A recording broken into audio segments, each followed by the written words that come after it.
people who are thinking about what you want to do, think bigger, because we don't think big enough around here.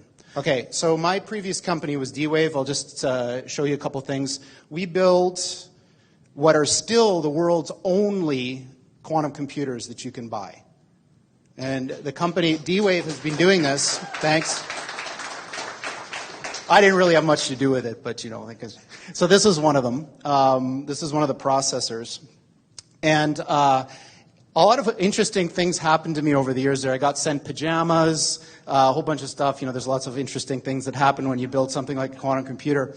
But just as an aside, because I thought it was funny, one of the interesting things that's happened from the D-Wave story is there's this gigantic conspiracy that's arisen on the internet that goes like this. So D-Wave builds quantum computers. The way that they work, if you know how this works, is one of the interpretations is that you tap into these parallel universes and they do computations. Sounds really weird. But what's happened is this idea has been hijacked to describe something called the Mandela effect, which is this thing where the past changes. So think about something you know to be true from the past. And then imagine you went out on the internet and you can't find it at all. It's not there. It doesn't match with your experience. So these people think that D-Wave is responsible, and CERN. And of course, the quantum key to the abyss factors into it somehow. I'm not exactly sure how. Okay, so that's just D-Wave. I did that for about 15 years. It was a lot of fun. A big science project that we turned into a commercial entity. That was a warm-up for Kindred. So Kindred is much, much, much more ambitious than D-Wave. And what Kindred is trying to do is build real AI. So what you've heard about AI is not what we mean by AI. What we mean by AI is a software system that can do literally anything that a human can do. Literally anything. And obviously, computers are better at things than people in lots of different ways. So now imagine, not only can they do everything that a human can do, but they can do everything that the best human at any task could do better than them. So imagine there was the mental Olympics of the 100-meter dash, and Usain Bolt is the fastest person. Now imagine that's some kind of a mental thing, like writing a novel or writing whatever. Imagine now that the thing is so much faster than Usain Bolt. Like, for example, it's a spaceship. Yeah? It's still doing the same thing, but it's doing it so much better because we're limited, because we're people. So what Kindred is trying to do is solve this problem. How do you build machines that are better than people at everything? Now, there's a mental block that we have here when we think about this. Because when you think about that, one of your questions might be, for example, what are the applications of this? So imagine this. Imagine, for $10, let's say, I could build a machine, like a little robot, that had fingers and eyes and all that. And it could do your job better than you, no matter what it is. And I could sell that to your employer for, say, $15 and make a profit, instead of having to pay you $100,000 a year. Now imagine that was true for every single job.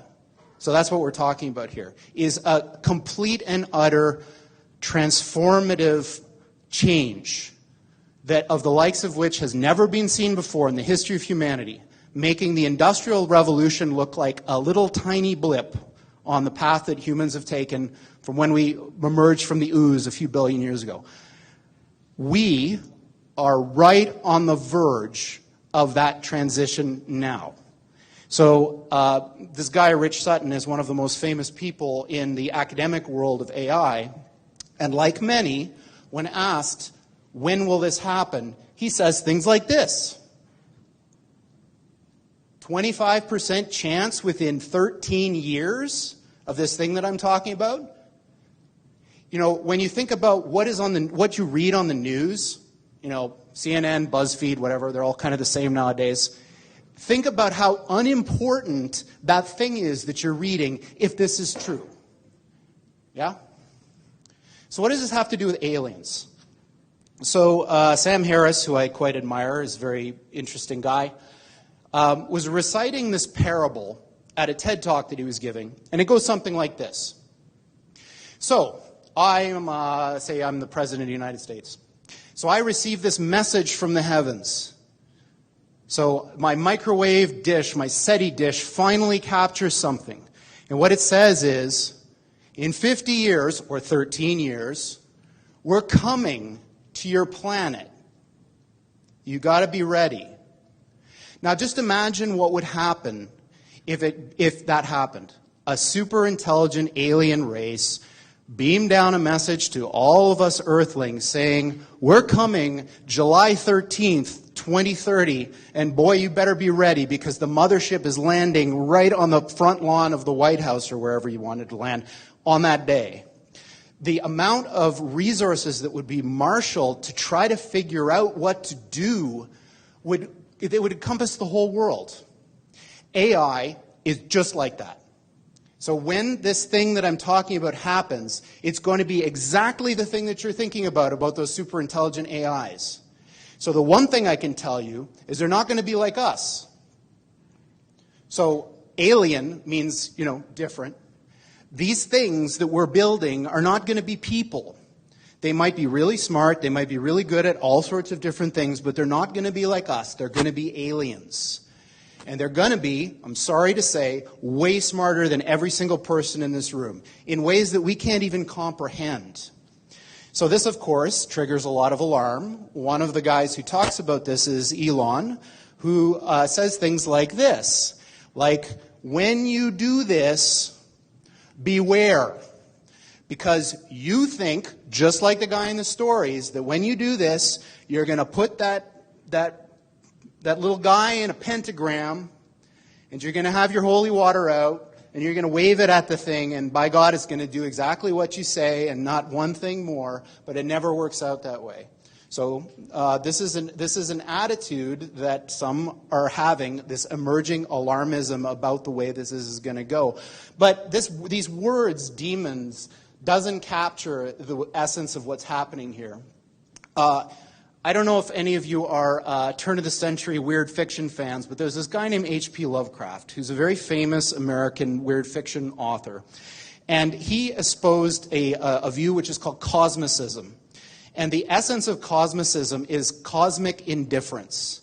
So what he was saying is basically, yes, there are these massively intelligent entities out there, but they're not good, they're not evil. They just don't give a shit about you even in the slightest. The same way that you don't care about an ant is the same way they're not going to care about you. And these things that we're summoning into the world now are not demons, they're not evil, but they're more like the Lovecraftian great old ones. There are entities that are not necessarily going to be aligned with what we want. So this transition is really, really massively important for our entire species to navigate. And going back to that thing that Sam Harris was saying, nobody is paying attention. This thing is happening in the background while people bicker about politics and what's going to be in the healthcare plan in the U.S. And underneath it all is this rising tsunami that, if we're not careful, is going to wipe us all out.